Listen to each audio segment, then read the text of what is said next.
hoje nós vamos falar um pouquinho sobre como eu faço para estudar todo dia, mesmo sem querer. Estudar para mim é sempre um ponto constante de luta. Por isso mesmo, eu sempre estou avaliando e reavaliando como estão os meus estudos, como está minha rotina de estudos, em todos os aspectos. O que eu estou estudando, quanto tempo eu estou estudando, se isso se alinha com as minhas limitações de hoje, com as minhas necessidades de hoje. Então, enfim, eu queria passar aqui para vocês quais são essas balizas perenes, vamos dizer assim, que sempre são constantes na minha avaliação. Eu queria trazer para vocês algumas perguntas e vou trazer as respostas que eu encontrei para mim.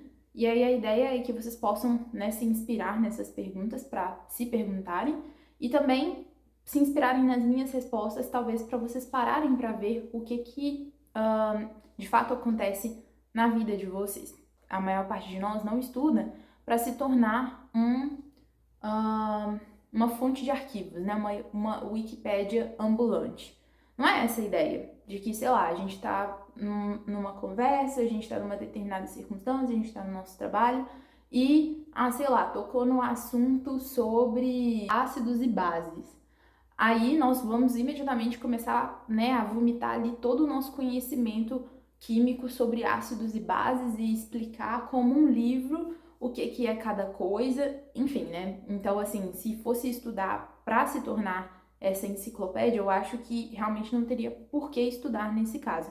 É só a gente consultar a internet, enfim, consultar os livros. O maior reflexo dos estudos na nossa vida prática mesmo através dos nossos estudos constantes, nós vamos alimentando a nossa inteligência com certos materiais. Nisso, nossa inteligência ela vai como que digerindo aqueles alimentos aos poucos, e isso vai ficando como que de molho, assim, na nossa cabeça, né? Até que, quando existe uma circunstância, uma situação que a gente precisa evocar aquele conhecimento, como nós já alimentamos a nossa inteligência com aquilo, a nossa inteligência ela vai ser capaz, na verdade, a nossa memória vai ser capaz de evocar aquilo, né, de nos fornecer aquele material que naquele momento nós estamos precisando. E isso é uma experiência que eu tenho, assim, com muitíssima frequência, por exemplo, no meu caso que sou professora. Quando eu tô fazendo os planejamentos, é sempre uma surpresa no fim das contas, porque existem muitos temas que eu proponho para os alunos, mas que são temas que eu também preciso estudar. Então, assim, vou dar um exemplo muito concreto. Agora, por exemplo, tem uma aluna minha que nós estamos estudando sobre répteis. E aí, nós começamos exatamente a falar sobre os primeiros répteis, que foram os dinossauros. Eu não sei nada sobre isso. Assim, sendo muito sincera com vocês, eu não sabia nada sobre dinossauros. Nem sabia que eles eram os primeiros répteis, não sabia nada sobre dinossauros. Nada mesmo. Então, quando eu fui parar para poder começar a fazer de fato os planejamentos, eu fui me deparar que eu não tinha absolutamente nada na minha cabeça para evocar sobre dinossauros. Nada, gente. Porque eu nunca na minha vida parei para poder realmente estudar ou acessar qualquer coisa sobre dinossauros. Agora que eu estou nesse processo de fazer e estudar e buscar inspirações e tudo, as coisas vão ficando mais fáceis, evidente. Mas essa é uma experiência muito distinta do que eu comentei com você sobre Interstellar, que, enfim, eu tava me baseando nesse filme para poder estudar um pouco de astronomia com algumas alunas. E no caso de Interstellar, foi algo que eu consegui evocar, porque foi um filme que eu tinha assistido já há muitos anos antes de eu precisar dele. E não somente isso, né? Assim, eu já tinha outros conhecimentos isolados sobre astronomia, então vamos dizer assim, quando eu fui começar a fazer esses planejamentos de astronomia, eu não cheguei neles assim, nossa, eu literalmente não tenho ideia do que eu estou falando, etc e tal. Não, eu tinha alguma coisa, alguns rudimentos, então eu consegui usar isso como meio que uma base, assim, né, pro meu terreno. E perceba, então, que isso precisou fermentar na minha cabeça, né? Isso precisou ficar lá muito tempo pra depois eu ter essa ideia do, nossa, eu podia usar Interstellar e não sei o que, nananana. Segundo ponto, por que você deveria estudar todo dia? E aqui é uma resposta pessoal que você deve se dar. E sim, gente, isso é muito importante mesmo. Se você também não tiver esse porquê estudar todo dia, você vai desistir, você vai negligenciar, você vai achar que aquilo não tem importância, que tá tudo bem você passar 1, 2, 3 meses sem estudar e que aquilo não vai ter reflexo nenhum na sua vida. Então você precisa encontrar os seus motivos. Mas antes disso, eu acho interessante saber o porquê de fato todos os seres humanos precisam estudar. Sabe, Pode parecer meio bobo, mas realmente eu acho interessante a gente parar pra pensar isso, assim, por que a gente precisa estudar, sabe? Por que as coisas não brotam na nossa cabeça, né? Por que as coisas têm que ser assim? Acho que todo mundo já percebeu, né, que a nossa natureza, ela é machucada. Então, nós muitas vezes não conseguimos fazer o bem que nós queremos, mas nós fazemos o mal que nós não queríamos fazer. Então, os bens para nós, eles são muito árduos, geralmente. E geralmente os males são bem mais fáceis. E isso teve um reflexo também sobre a nossa inteligência. Então, antes da nossa natureza ser machucada, nós tínhamos uma inteligência clara para enxergar o bem e o mal, o certo e o errado, o melhor caminho e o pior caminho. E depois disso, aconteceu que nós perdemos essa vantagem, né? Então a nossa consciência ficou totalmente turva e nos tornou difícil enxergar o que antes era nítido. Quando eu compreendi isso, isso me ajudou muito mesmo, assim, muito. Espero que tenha dado alguma luz para você também. Para mim, pessoalmente, eu acho que a resposta maior, assim, que resumiria é ter em mente que existem muitas oportunidades na vida que vão chegar até mim por meio do meu estudo. Quando eu paro para ver comigo mesma que podem ter oportunidades que batam na minha porta e que por minha própria negligência elas vão sair, isso realmente me faz pensar com seriedade como eu tenho encarado e como eu tenho vivido os meus estudos. Para ser muito sincera com vocês, é só isso que me faz continuar a estudar, sabe? No fim do dia, é isso. Fora, assim, esse resumo, tem outras coisas, com certeza, né? Como eu tava falando, um dever de Estado, né? Eu sou professora, então não existe professor que dá aula sem estudar, ou pelo menos não deveria existir. Também dentro desse campo do trabalho, sim, o nosso estudo aumenta, por exemplo, o valor da nossa hora trabalhada, o aumento do nosso prestígio profissional, para que nós possamos ter mais autoridade, influenciar mais pessoas. Eu também penso que isso seja um dever de todo cristão, porque hoje em dia não tem como você ser um cristão fiel, permanecer fiel, se você não estuda, se você não compreende o porquê que você acredita naquilo que você diz acreditar. Então, isso por um motivo muito simples, né? A gente vive num tempo que a religião é totalmente atacada. Então, se você não se proteger, encontrando as razões pelas quais você diz permanecer naquilo, você simplesmente vai sucumbir. Depois, eu penso também que seja um dever de decência, assim, social, vamos dizer assim. Por quê? Eu já parei pra perceber isso comigo, que geralmente o vício da maledicência, ele tem muito a ver com o fato de você não saber o que dizer, o fato de você não ter assunto. Você se esforçar, estudar para ser uma pessoa de repertório interessante. Eu acho isso fundamental, porque do contrário, se a gente não tiver esse esforço, nós vamos tender para poder conversar sobre aquilo que é mais baixo, né? Então, novamente, né? Isso toca naquele ponto que eu tava falando quase agora da nossa natureza debilitada. Então, os males são mais fáceis do que os bens. Então, se eu não me esforço por poder conversar sobre assuntos melhores, é óbvio que eu vou tender para falar sobre assuntos piores, que exigem menos da minha inteligência, menos do meu conhecimento, menos do meu esforço, menos da minha vigilância, enfim. Eu acho também que é um dever social. O terceiro ponto que a gente vai entrar é exatamente sobre o que fazer, assim, no concreto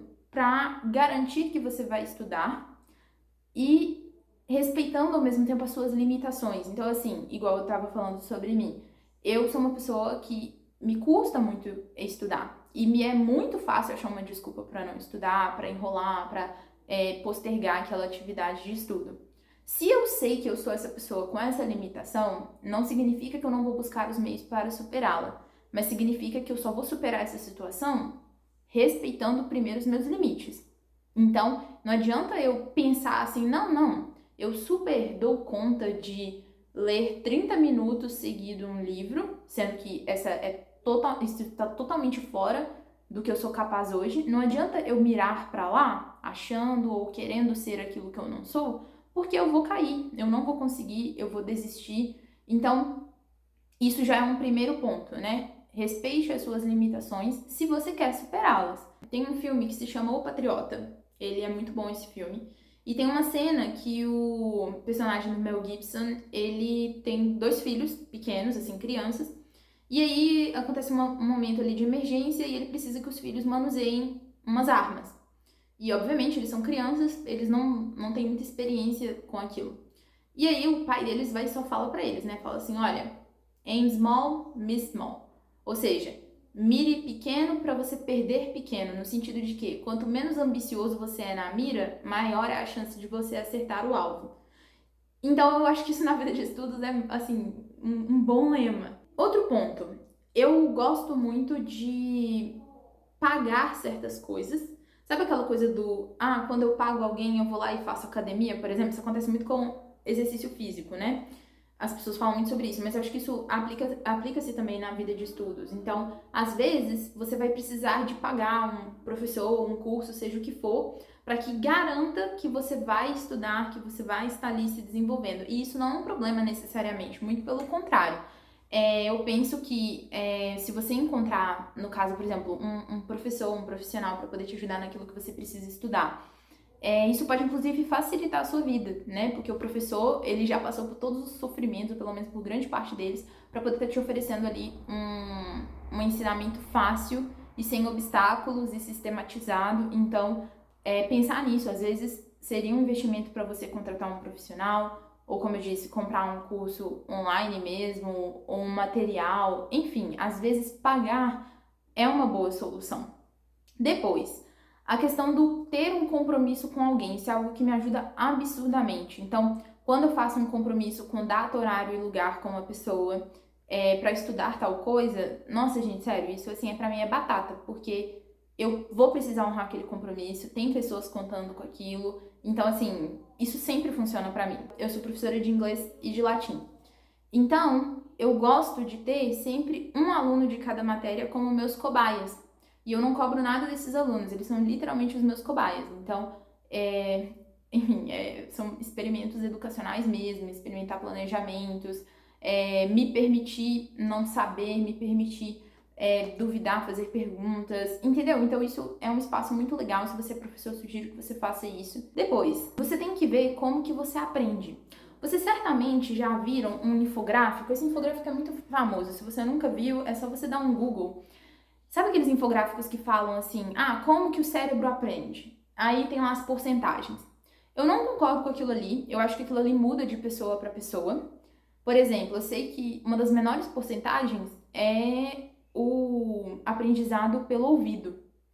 E pra mim é um dos maiores, assim, disparado pra mim, é uma das melhores formas de aprender é escutando e ensinando alguém. Tem muitos alunos meus, muitos mesmo, que sempre falam isso comigo, eu sempre aprendo melhor quando eu copio. Isso é uma coisa que eu não faço, é copiar. Então, entende como isso é muito pessoal? Então, acho que você devia pegar esse infográfico para você meditar um pouco a respeito das suas porcentagens reais. Então, falando sobre mim essa questão do ouvido, o que eu faço então? Eu tenho um fone de ouvido e aí, gente, assim, eu tô fazendo uma atividade manual, eu coloco meu fone e vou escutar aquele curso que eu preciso ouvir, aquela aula que eu preciso ouvir, e é isso, assim, mais prático do que isso, não tem. Depois, lembra que eu tava falando no início que dessa questão da inteligência ruminada, a memória evocar, etc? Pois é, em momentos totalmente aleatórios vocês terem certas ideias, certos pensamentos que vocês pensam, tipo, nossa, isso foi um bom pensamento, essa foi uma boa sacada, etc. Então, tenha a sensibilidade de copiar essas coisas que a sua inteligência vai meio que, sei lá, essas coisas que boiam, assim, às vezes na sua cabeça. Porque isso é um dos resultados desse processo de ruminação. Então você sempre pode copiar para depois pensar sobre aquilo, pensar como que você vai aplicar aquilo, se precisa aplicar, se foi mesmo uma boa ideia. Então não deixe isso escapar. Outro ponto, deixar sempre os materiais por perto. Então, quando você for estudar, para de encontrar desculpas para você não estar ali, entendeu? Então, assim, deixa sua garrafinha por perto, material, caderno, tudo que você precisar, deixa por perto para você não ter a desculpa de tenho que pegar tal coisa. Por último, priorizar a primeira oportunidade do dia. Eu comentei com vocês no último vídeo sobre o que eu tenho feito para poder conseguir ler todos os dias, né? Todos os dias eu leio por 5 minutos. E eu sempre faço isso na primeira oportunidade do dia, gente. Então, assim, sei lá, Depois do café da manhã, sobrou um espacinho ali de tempo, eu já aproveito e faço a minha leitura pra já ficar livre disso, entendeu? Outro ponto, eu tava comentando com vocês do fone. Eu gosto muito de ouvir música. Sou viciada, assim, realmente, em ouvir música. E, por mais que eu aprenda muito pelo ouvido, eu sempre tendo a escolher escutar música a escutar as aulas que eu tenho que escutar. Então, o que eu faço? Eu me imponho, e aí tem que ser na base da imposição mesmo. Tipo assim, olha, você só vai poder escutar música depois que você escutar a aula que você tem que escutar hoje. Então, eu negocio isso com certeza. Hoje, por exemplo, em concreto, eu ainda não escutei a aula que eu tinha que ter escutado e já escutei música várias vezes durante o dia de hoje. Então, é difícil pra mim, mas assim, eu tenho tentado trabalhar isso comigo realmente na base da imposição. Então, por exemplo, eu não fiz isso até agora. Beleza, eu tenho que fazer isso antes de eu dormir e não tem negociação. Então, enfim, eu tento mesmo ir na base da imposição e como vocês estão vendo, nem sempre funciona. Lembra que eu tava falando das limitações de superar as limitações? Por exemplo, esse é um bom exemplo. Quando eu falo que eu preciso me impor de ter a fortaleza suficiente de não ouvir a música enquanto não ouvir a aula, isso é algo que eu consigo fazer. É uma limitação pra mim, sim, mas eu sei que esse propósito que eu tô colocando pra superá-la, ele tá dentro do meu alcance. É algo que eu sei que eu consigo forçar e eu sei que eu consigo fazer se eu tiver um pouquinho de força de vontade. Então, sabe, é um pouco de você se conhecer pra saber o que cobrar e o que não cobrar. Eu acho que no fundo é isso. Outro ponto, quarto ponto, como você escolher aquilo que você tem que estudar. Eu gosto, assim, um princípio mais universal. Você tocar um pouco em cada realidade da sua vida. Por quê? Porque vira e mexe, eu penso isso comigo. Tipo assim, nossa, às vezes eu sinto que eu tô meio empacada, por exemplo, nos meus estudos de tal área, de tal coisa. Só que quando eu me sinto dessa forma, aí eu paro e penso assim, beleza, mas eu tô fazendo alguma coisa em concreto pra poder atingir esse objetivo? E aí eu vou e me lembro, sim, eu tô fazendo isso, isso e isso. Então, nesse momento eu fico em paz. Porque aquilo que estava me gerando preocupação de será que eu tô empacada, será que eu não tô me dedicando muito, isso se esvai a partir do momento que eu dou uma prova concreta pra minha cabeça de que sim, eu estou fazendo algo a respeito disso. Ainda que seja gradualmente, ainda que seja pouco, mas eu estou fazendo algo em prol daquilo. E por isso, então, que eu dou essa sugestão de você estudar um pouquinho de cada coisa que existe na sua vida. Você vai ter que parar para analisar quais são essas áreas da sua vida, certo? Então, por exemplo, a sua vida de trabalho, culinária, se você, por exemplo, se você cozinha para sua família, cuidados com a casa, tenta pensar em alguma coisa que você pode estar estudando em prol da sua casa. Se você é pai e mãe, tenta pensar na educação dos seus filhos ou algo em prol do seu casamento, a sua vida espiritual, os seus hobbies, entendeu? Vai parando para analisar as áreas da sua vida e aí você se pergunta, o que eu estou fazendo em prol do meu desenvolvimento intelectual em cada uma dessas áreas? Não significa que você tem que fazer um curso, comprar um livro, não, não é isso. Às vezes sim, às vezes não, sabe? É também isso. Eu não acho que a gente pode se ater ao estudo apenas na questão do papel e caneta, sabe? Tem muita gente que fica muito preso a isso, de meio que ter uma certa estética do estudo. Ah, não, quando eu tô com meu computador, caderno, lápis, caneta, marca-texto, não sei o quê, eu tô estudando. Não necessariamente, como eu tava falando com vocês, muitas vezes eu estudo pelo ouvido, não copio nada. Então, assim, sei lá, às vezes copio alguma coisa no bloco de notas. Não tem a ver com isso. Tem a ver com nós darmos alimento para a nossa inteligência. Então, aplicando isso, por exemplo, nessa questão dos cuidados com a casa, eu não sei, às vezes você vai fazer, por exemplo, ano passado eu fiz isso, né? Eu fiz um curso de pães de fermentação natural. Foi um curso presencial, literalmente a gente pôs a mão na massa para aprender a fazer o pão, etc e tal. Assim, não teve livro, entendeu? Foi literalmente assim, como se a minha avó estivesse me ensinando a fazer pão. Não se ater muito a essas falsas visões do que é estudar ou do que é uma vida de estudo. Enfim. Outra coisa que eu acho importante também, além de tocar cada área da sua vida, você parar para escutar o que você está sentindo necessidade. Em 2023, eu comecei a sentir uma necessidade, assim, muito forte de estudar sobre finanças. E aí, ano passado, eu comecei a estudar isso. E, assim, foi a melhor coisa eu ter ouvido a minha necessidade, porque realmente era algo que eu vejo que eu tava precisando. Então, escuta um pouco o que que você está precisando, o que tá aí dentro de você gritando por estudo. E também, de forma alguma, né, eu tô querendo com esse vídeo gerar ansiedade em quem tá assistindo, porque às vezes você que tá aí do outro lado vai pensar assim, meu Deus, né, estou lascada, porque eu tenho tanta coisa para estudar, é trabalho, eu tenho filho, e eu tenho marido, e eu sou cristã, e eu tenho que cuidar da casa, e eu tenho isso e tenho aquilo, assim, não vai caber espaço para eu estudar tantas coisas assim na minha vida. E agora entra o último tópico desse vídeo, então, para poder acalmar o seu coração. Eu vou partilhar com vocês aqui um pouquinho sobre como que eu aplico os meus estudos atualmente na minha rotina. E eu espero que isso possa inspirar vocês exatamente de que é sim possível você colocar todas essas facetas da sua vida dentro do seu dia a dia. E lembrando também, gente, que somos nós que temos que mandar na nossa rotina de estudo e não o contrário. Então não adianta você se impor sem refletir. Atualmente, o que eu faço? Eu leio 5 minutos, como eu falei, por dia, 2 livros obrigatórios. Atualmente, um desses livros é Os Lusíadas, e isso vai ser até eu terminar o livro. E o outro é um livro mesmo que vai mudando à medida que eu vou terminando a leitura. Outros livros, vamos supor, sei lá, mas eu quero muito ler um outro livro. Posso? Posso, eu me permito fazer isso, só que não é obrigatório eu lê-lo todo dia, nem 5 minutos, nem nada. São opcionais. Segundo, eu tenho 2 formações por semana online, então, novamente, né, entra nessa questão do ouvido, e que tem a ver com a minha vida espiritual. Então, é uma forma para mim de me manter atualizada, de me manter, enfim, em contato com a minha fé, com os princípios da minha fé. Terceiro ponto, meu estudo de italiano. Gente, vocês não vão acreditar como que eu estudo italiano.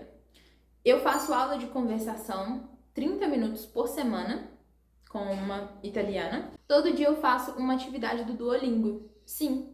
E é isso, meu estudo de italiano. Esse ano eu contei pra vocês que uma das minhas metas é ler a gramática do italiano, né? Eu realmente gostaria de conseguir fazer isso. Assim, a ideia pra mim é muito atrativa. Vamos ver se na prática vai dar certo. Eu ainda não tentei, então ainda não posso dizer pra vocês se funcionou ou não. Mas, gente, 2 pontos que eu queria comentar sobre isso, né? Italiano é o terceiro idioma que eu estudo. E é interessante para mim ver como foi a minha experiência com cada um dos idiomas que eu já estudei. E o italiano tem sido uma experiência única mesmo, porque eu comecei a estudar italiano o italiano me encontrou numa fase da vida que eu já estava trabalhando e fazendo faculdade. Então, os outros idiomas não me pegaram assim. E é interessante porque por que a minha rotina de italiano é assim? Exatamente porque não sobra muito tempo para me dedicar ao italiano. Então, isso daqui é a garantia de que eu vou estar em... Lembram daquilo que eu falei? Quando eu parar pra pensar, caraca, será que eu tô me desenvolvendo no italiano? Aí eu vou conseguir dar uma prova. Sim, eu estou estudando italiano. Por quê? Porque eu faço 30 minutos de conversação por semana e faço uma atividade do Duolingo por dia. E aí, eu queria falar com vocês sobre, por exemplo, tem muita gente que eu já vi falando sobre isso, né? Que, sei lá, acha o Duolingo muito superficial, às vezes as atividades muito fáceis, etc. E sim, realmente, eu acho também muito fácil. E eu não me importo com isso, honestamente, porque já tem mais de 200 dias que eu faço Duolingo. E os maiores lucros que eu vejo na prática a questão da repetição do vocabulário. Então, você vai inevitavelmente começando a gravar não somente o vocabulário, mas certos padrões da fala. Então, isso é muito bom, isso tem me ajudado nas práticas de conversação. E, igualmente, ele também te dá... tudo tem muito a ver com a questão da repetição. E através desses padrões, você começa a entender certos padrões da gramática. Então, tipo assim, sei lá, plural singular, você começa a perceber, a questão das abreviações, todas essas questões, por causa da repetição, você vai começando a incorporar aquilo em você mesmo. Então, é isso o meu estudo basicamente hoje. O que eu sinto muita falta hoje no italiano realmente é o estudo da gramática. Então, mas esse ano, aí novamente, tá vendo? Quando eu penso isso, nossa, sinto falta de estudar gramática do italiano. Aí eu penso, o que eu estou fazendo em prol disso? Aí eu me lembro que eu coloquei dos livros para 2025, então eu sei que isso vai chegar em algum momento nesse ano. Próximo ponto é latim e inglês, que além de serem idiomas que eu trabalho com eles, mas eu tenho que continuar a estudá-los, né? Então, o que eu faço em prol disso? 3 coisas. Primeiro, a questão dos cobaias, que eu tava falando com você, a questão dos planejamentos. Então, eu diria que, na verdade, assim, até mais do que os alunos cobaias, os momentos que eu faço planejamento são os momentos que eu mais estudo. Porque no momento que eu estou montando ali a explicação, tudo que a gente vai ver ali naquela aula, eu estou me confrontando com as coisas que eu estou escrevendo, eu estou complementando com as coisas que eu esqueci. O terceiro ponto é as dúvidas, tanto minhas quanto dos meus alunos. Se algum aluno faz, por exemplo, alguma pergunta que eu não sei responder naquele momento, eu sempre copio e dou a resposta na próxima aula. E é interessante que eu não consigo responder aquela dúvida daquele aluno, porque, obviamente, é uma dúvida minha, né? Porque eu não sei respondê-la. Então, isso é muito interessante também, porque você vai começando a preencher aquelas lacunas que existem dentro de você mesmo. Próximo, a questão da educação financeira. Ano passado, eu comentei um pouquinho sobre isso nos vlogs, mas, enfim, vale a pena falar um pouco melhor. Eu comecei em setembro, se eu não me engano, eu assinei a Finclass, que é bem conhecida, né? É a plataforma de educação financeira do Grupo Primo, do Thiago Nigro. E eu recebi de indicação de algumas amigas e comecei a fazer, gostei muito. Tipo, gente, é realmente muito boa. Então eu recomendo, para caso alguém tenha interesse. E assim, a minha principal meta atualmente, nesse primeiro ano de estudos, é exatamente me acostumar à linguagem, vamos dizer assim, desse mundo financeiro. A própria plataforma da Finclass, ela elabora um plano de estudos para você. E aí, o meu está aqui. E aí eu vou marcando, vou seguindo o que eles propõem, mas eu também sigo aquilo que eu estou sentindo necessidade. Então, sei lá, tiveram alguns cursos que eu já fiz lá dentro da plataforma, que foi porque eu tinha interesse de fazer mesmo, não era por causa que estava no meu plano de estudos. Mas eu sou bem fiel ao plano de estudos mesmo. E tá indo bem o meu progresso. Como que eu faço para poder assistir a Finclass toda semana? Eu me proponho assistir 1 hora por semana. Geralmente eu separo essa 1 hora em duas sessões de meia hora. E aí eu escolho, geralmente eu tento terminar tudo isso até quinta-feira. Então, por exemplo, sei lá, segunda-feira, fui limpar o banheiro. Se eu estou indo limpar o banheiro, eu coloco o fone, coloco a Finclass e escuto por 30 minutos. É isso mesmo. Aí terça-feira eu escuto mais 30, e aí quarta e quinta eu escuto o meu curso de verão. E, enfim, se você não sabe o que é um curso de verão, assiste o último vídeo que eu postei que você vai entender. E aí com o curso de verão eu faço a mesma coisa, 2 sessões de 30 minutos. Como eu disse, eu tento terminar isso na quinta-feira, mas nem sempre isso acontece. Hoje é um exemplo disso, né? Hoje é domingo e eu ainda tenho mais meia hora para poder terminar, mas falta só mais uma. Também isso é muito legal, assim, você tem também certas expectativas dentro daquele estudo que você tá fazendo, né? Então, vou pegar o exemplo aqui da Finclass mesmo. A minha meta é, depois que eu completar 1 ano assistindo às aulas, eu quero recomeçar o meu plano de estudos. Tipo, eu vou assistir todos os cursos de novo. Só que aí eu já vou escutá-los novamente e escrevendo aquilo que eu tenho necessidade de escrever, porque nesse caso eu acho que eu vou precisar escrever algumas coisas mesmo. Para cada um vai ter uma expectativa específica e você tem que meditar. São essas as formas hoje que eu garanto que eu estudo todos os dias. É literalmente isso que eu faço. Se você respeitar todas essas perguntas que eu falei com você antes, todos os parâmetros que eu uso e as balizas que eu utilizo para poder escolher os meus estudos, tudo, desde o que eu vou estudar, quanto tempo eu vou estudar, por que eu vou estudar, onde eu quero chegar, por que eu tô fazendo isso. Se você realmente tiver respondido todas essas perguntas e elaborado o seu plano de estudos, você vai ficar em paz e você vai se desenvolver, sabe? Você vai, ainda que seja gradualmente, gente, não importa, mas a gente vai ir dando um passo de cada vez e o mais importante, com consistência. Então, é isso. Eu vejo vocês no próximo vídeo.